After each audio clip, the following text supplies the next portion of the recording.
Hello kids, आज हम NCERT chapter 2 of geography inside our earth पढ़ेंगे।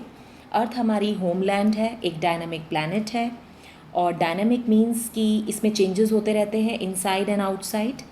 Okay, now here you can see हमारा अर्थ का इंटीरियर पार्ट, और वो डिवाइड है क्रस्ट में, मैंटल में और कोर में।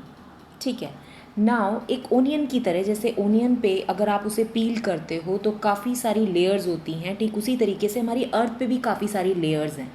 सबसे पहली लेयर जो है उसे हम क्रस्ट कहते हैं, जो अपर मोस्ट लेयर है और बहुत थिनेस्ट है, काफ़ी पतली लेयर है।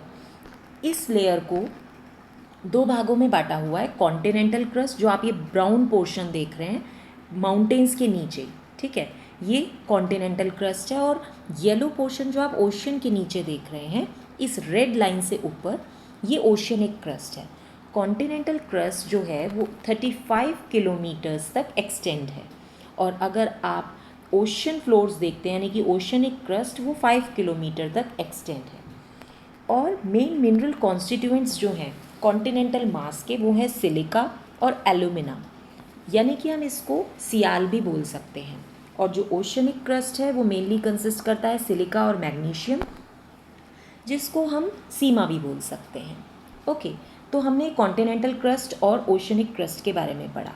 Now I want to say that behind this crust, आप क्रस्ट के नीचे देख सकते हैं yellow portion, this is mantle. Now mantle जो है, जैसे कि क्रस्ट के बारे में आपने पढ़ा कि ये 35 और 5 किलोमीटर्स तक एक्सटेंड है, ऐसे ही मेंटल 2900 किलोमीटर तक एक्सटेंड है। ओके, नाउ इस ब्लू पोर्शन में देखते हैं हमें क्या इन्फॉर्मेशन दी हुई है कि जो हमारे साउथ अफ्रीका में सबसे डीपेस्ट माइन है, यानी कि पूरे वर्ल्ड की सबसे जो डीपेस्ट माइन है वो साउथ अफ्रीका में है, और वो 4 किलोमीटर्स डीप है। और कुछ ऑयल इंजीनियर्स ने उसको 6 किलोमीटर्स तक भी डिग किया है for oil. Okay, now second point is कि अगर हम अर्थ के सेंटर पर पहुंचना चाहते हैं, if we want to reach there, that is not possible, क्योंकि हमें क्या करना पड़ेगा, एक होल डिग करना पड़ेगा 6000 किलोमीटर्स का deep on the ocean floor. Okay, तो ये इंटीरियर पार्ट था। अभी हमने क्रस्ट किया, मैंटल किया, अब थर्ड है कोर। जो कोर पार्ट है उसमें अगर आप देखें तो वो इनर मोस्ट लेयर है। जैसे क्रस्ट हमारी अपर मोस्ट लेयर है, कोर हमारी इनर मोस्ट लेयर है। उसका रेडियस 3500 किलोमीटर्स है, ठीक है। और ये जैसे कि आपने पढ़ा था यहाँ पे कॉन्टिनेंटल क्रस्ट में कि सिलिका और एल्यूमिना है, और ओशनिक क्रस्ट में सिलिका और मैग्नीशियम है, ठीक उसी तरीके से हमारे जो कोर है उसमें निकल और आयरन के कॉन्स्टिट्यूएंट्स हैं, जिसको हम नाइफ भी शॉर्ट फॉर्म में बोल सकते हैं। निकल का Ni ले लिया, आयरन का केमिकल नेम फेरस है तो Fe ले लिया। और सेंट्रल कोर जो है हमारा, उसका काफ़ी हाई टेम्परेचर और काफ़ी ज़्यादा प्रेशर रहता है। You can see here red colour, this is inner and outer core. इसे दो भागों में भी बांटा हुआ है। ओके, सो ये हमने पढ़ा अपना क्रस्ट, मेंटल और कोर के बारे में। नाउ एक चीज़ और इम्पॉर्टेंट है यहाँ नोट करने के लिए कि क्रस्ट जो है वो फॉर्म करता है हमारा only 1% of the volume of the earth. अगर अर्थ का वॉल्यूम, स्पेस देखा जाए अर्थ कितना ले रही है, उसमें से 1% क्रस्ट है, और 84% मेंटल है, और 15% कोर है। ओके, और रेडियस जो है हमारे अर्थ का वो है 6371 किलोमीटर। ओके, नाउ हमारा जो नेक्स्ट पार्ट है वो है rocks and minerals. Rocks and minerals means हमारा जो अर्थ का क्रस्ट है, जिसके बारे में हमने सबसे पहले पढ़ा, जो अपर मोस्ट लेयर है, उसमें मतलब वो काफ़ी सारे रॉक्स से बना होता है।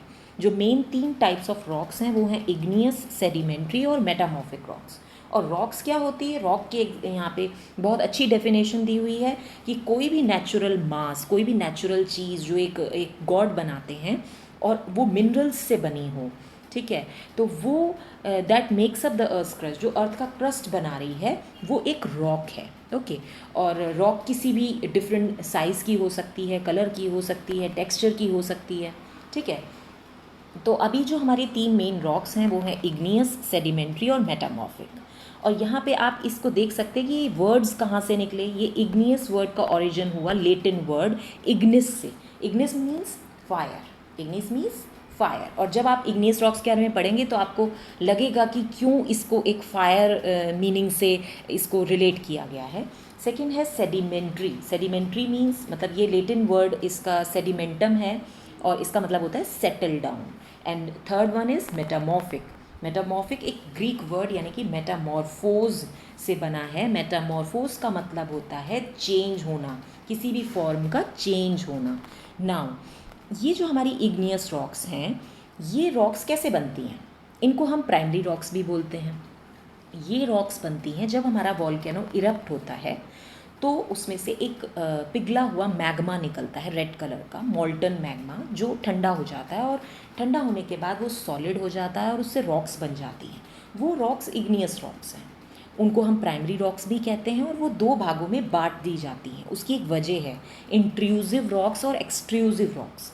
क्योंकि जब वो वॉल्केनो फटता है और उसमें से मैग्मा निकलता है तो कुछ मैग्मा तो बाहर आ जाता है, मॉल्टन मैग्मा बाहर आ जाता है, वो बहुत जल्दी ठंडा होता है और सॉलिड बन के रॉक्स में बदल जाता है और उसको हम एक्सट्रूसिव इग्नियस रॉक्स बोलते हैं, जिसका बेस्ट एग्जांपल बसाल्ट है। ठीक है, और डेक्कन प्लेट्यू भी इस बसाल्ट रॉक्स से बना हुआ है और ये बहुत ही वेरी फाइन, बहुत बारीक ग्रेन्ड स्ट्रक्चर होते हैं अगर आप इन्हें बसाल्ट को देखो। और दूसरी तरफ अगर आप इंट्रूसिव इग्नियस रॉक्स को देखो, जैसे मैंने आपको बताया कि मॉल्टन मैग्मा बाहर निकल गया, जल्दी से कूल डाउन हो गया, रॉक्स बनी, वो एक्सट्रूसिव हो गई। मगर कुछ मॉल्टन मैग्मा अंदर ही रह जाता है और जब वो अंदर रह जाता है डीप इनसाइड द अर्थ, वो वहाँ पे ठंडा होता है मगर बहुत धीरे धीरे ठंडा होता है और उसको हम इंट्रूसिव इग्नियस रॉक्स कहते हैं। और उसका एग्जाम्पल है ग्रेनाइट।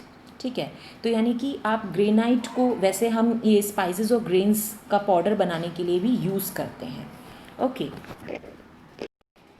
सेकेंड हम पढ़ेंगे सेडिमेंट्री रॉक्स के बारे में। सेडिमेंट्री रॉक्स के बारे में पढ़ने से पहले हम ये देख लें कि फॉसिल्स क्या होते हैं। Fossils are the remains of dead plants and animals trapped in the layer of rocks are called fossils. It means कि जब भी प्लांट्स एंड एनिमल्स डेड हो जाते हैं और वो जब रॉक्स की लेयर्स में दब जाते हैं तो उनको फॉसिल्स कहा जाता है। अगर देखा जाए तो सेडिमेंट्स मतलब छोटे छोटे पार्टिकल्स, यानी कि जब रॉक्स रोल डाउन होती है, टूट जाती है एक दूसरे से हिट होकर किसी भी वजह से, तो वो छोटे छोटे फ्रेगमेंट्स में कन्वर्ट हो जाती है और वो छोटे छोटे फ्रेगमेंट्स को सेडिमेंट्स कहा जाता है। वो फिर से सेडिमेंट्स विंड और वाटर की वजह से फिर से कंप्रेस हो जाते हैं, हार्डन्ड हो जाते हैं और वो फिर से एक लेयर बनाते हैं जिसको हम सेडिमेंट्री रॉक्स बोलते हैं। ठीक है, तो सैंडस्टोन इसका एक बेस्ट एग्जाम्पल है, is made from grains of sand. और ये रॉक्स जो होती हैं इनमें फॉसिल्स भी होते हैं, प्लांट्स के, एनिमल्स के, जो हमने फॉसिल्स अभी आपको समझाए, और कुछ छोटे छोटे माइक्रो ऑर्गेनिजम्स के जिसको आप माइक्रोस्कोप से ही देख सकते हो, तो वो उनमें दब जाते हैं। तो वो सेडिमेंट्री रॉक्स जो हैं वो उन फॉसिल्स को भी कंटेन करती हैं। और इग्नियस और सेडिमेंट्री रॉक्स, इन दोनों के बारे में जैसे हमने पढ़ा, ये जब चेंज होती हैं इनटू मेटामॉर्फिक रॉक्स तो ये बहुत ही हीट और प्रेशर की इनको रिक्वायरमेंट होती है। यानी कि जो हमारी metamorphic third type of rocks हैं वो तभी बनती हैं जब इग्नियस और सेडिमेंट्री रॉक्स पे काफ़ी हीट और प्रेशर अप्लाई होता है, तो वो चेंज होकर मेटामॉर्फिक रॉक्स में बदल जाती हैं। और इसका एग्जाम्पल है जैसे कि क्ले स्लेट में बदलती है और लाइमस्टोन मार्बल में बदल जाता है। Okay, now here you can see sedimentary rock जो है वो कैसे टर्न हो गई into a metamorphic rock. Now rocks जो है वो बहुत यूज़फुल है हमारे लिए। आप जानते हैं जो हार्ड रॉक्स हैं वो हम रोड्स, हाउसेस, बिल्डिंग्स ये सब बनाने के लिए यूज़ करते हैं। हम अपने कई गेम्स में, जैसे कई बच्चे पिट्ठू खेलते हैं और स्टॉपू खेलते हैं, ठीक है ना, तो ये सब जो गेम्स है ये भी रॉक्स मतलब स्टोन्स से ही खेले जाते हैं और ये रॉक्स की हेल्प से ही हो पाता है क्योंकि रॉक्स से ही छोटे छोटे स्टोन्स निकलते हैं। तो इधर आप ये भी देख सकते हैं कि ये जो हमारा रेड फोर्ट है और ताजमहल, ये दोनों भी हमारे इन रॉक्स से ही बने हैं। जैसे रेड सैंडस्टोन, यानी कि सैंडस्टोन हमने अभी आपको बताया कि सैंडस्टोन हमारी एक सेडिमेंट्री रॉक है और ये रेड फोर्ट इसी से बना हुआ है। और Taj Mahal is made up of white marble. तो ये सब रॉक से ही बने हुए हैं। एक हम इसके बारे में पढ़ेंगे, रॉक साइकिल। आप यहाँ देख सकते हैं कि वॉल्केनो से मैग्मा निकला। मैग्मा निकलने के बाद आपको मैंने बताया था मैग्मा जो है जब कूल डाउन हो जाता है तो उससे इग्नियस रॉक्स बनती हैं। यही इग्नियस रॉक्स आपस में हिट होकर कुछ छोटे छोटे सेडिमेंट्स में कन्वर्ट हो जाती हैं, और जब विंड और वाटर का अप्लाई होता है इन सेडिमेंट्स पे तो ये फिर से सेडिमेंट्री रॉक्स बन जाती हैं। और ये सेडिमेंट्री रॉक्स हीट और प्रेशर से इग्नियस भी और सेडिमेंट्री भी कन्वर्ट हो जाती हैं मेटामॉर्फिक रॉक में। मेटामॉर्फिक रॉक अगेन कन्वर्ट होती है वॉल्केनो के थ्रू, फिर से इसमें इरप्शन होता है। यहाँ पे आप पढ़ सकते हैं, इन्होंने सब कुछ बताया हुआ है कि कैसे एक रॉक साइकिल बनी हुई है। एक रॉक साइकिल में आप किस तरह से देख रहे हैं कि मैग्मा इग्नियस रॉक में कन्वर्ट हो रहा है, igneous rock sediment, sediment sedimentary rock, और सेडिमेंट्री रॉक मेटामॉर्फिक रॉक। और metamorphic rock which are still under great heat and pressure melt down to form molten magma. Okay, so इस तरह से ये साइकिल चलती रहती है और इसको रॉक साइकिल बोलते हैं। तो रॉक्स जो है वो काफ़ी सारे मिनरल्स से बनती है। मिनरल्स एक नेचुरली अकरिंग सब्सटेंसेस हैं जो कि जिनमें फिजिकल प्रॉपर्टीज़ भी होती हैं और कुछ केमिकल कॉम्पोजिशंस भी होते हैं। और मिनरल्स बहुत, हम इंसानों के लिए मिनरल्स हमारे लिए बहुत इंपॉर्टेंट हैं। कुछ को हम फ्यूल्स की तरह यूज़ करते हैं, जैसे आप देख सकते हैं कोल, नेचुरल गैस, पेट्रोल आप अपने स्कूटी, कार, इन सब में यूज़ करते हैं। ठीक है, कोल का आप यूज़ करते हैं ट्रेन्स वगैरह के लिए, और काफ़ी जगह कोल का यूज़ होता है। और इंडस्ट्रीज़ में भी ये यूज़ होता है। आयरन, एल्यूमिनियम, गोल्ड का हम कितना यूज़ करते हैं, यूरेनियम, ये सब हमारे मिनरल्स हैं। और मेडिसिन्स में भी यूज़ होता है, फर्टिलाइजर्स में भी यूज़ होता है। तो इस तरह से हमारा चैप्टर जो है वो ख़त्म हो जाता है। सो किड्स, आई होप आप सबको ये चैप्टर समझ आ गया है। मैंने एक ऑनलाइन MCQ टेस्ट भी प्रिपेयर किया है जिसका लिंक डिस्क्रिप्शन बॉक्स में मेंशन्ड है, and also you can view your result in the same. So please do like, comment and subscribe my channel and share the same as much as you can. Bye.